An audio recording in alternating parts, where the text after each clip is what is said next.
All right, I want to bring in CTV's U.S. political analyst, Eric Ham, now. So, Eric, good morning to you. Nice to see you. Talk to us about what this review means and the next steps in this process of beginning a new trade agreement between three countries.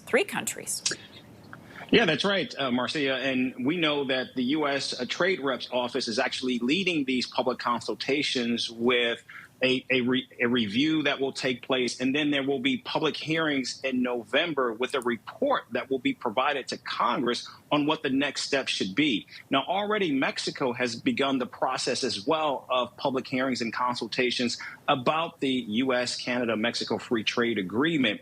And while initially, there was the thinking that this was all pro forma, given where we are right now with President Donald Trump's tariffs and, of course, the contentiousness between the United States and Canada over trade.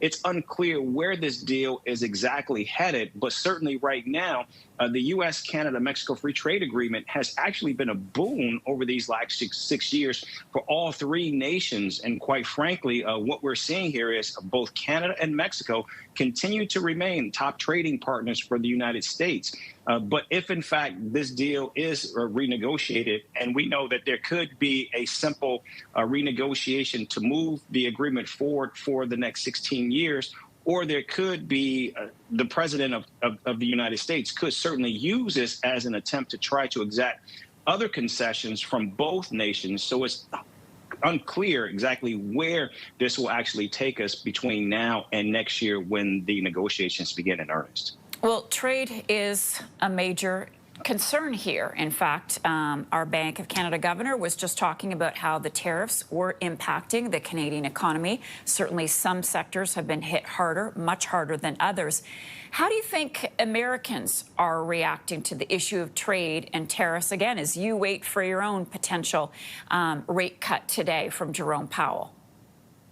Well, clearly, we're already seeing that the tariffs have elevated inflation with the rise in costs on many goods, even though we continue to hear something very different from the White House. But what we know right now is if, in fact, if this trade agreement for the region, which is actually seen as the envy for much of the world, is blown up, that could certainly send not only the economy but prices in a tailspin.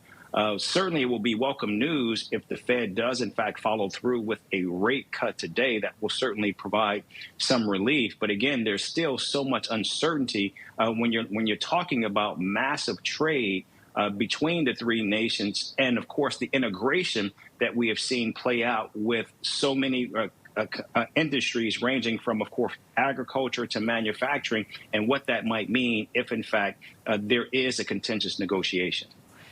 Eric Ham for us. Eric is our CTV News U.S. political analyst.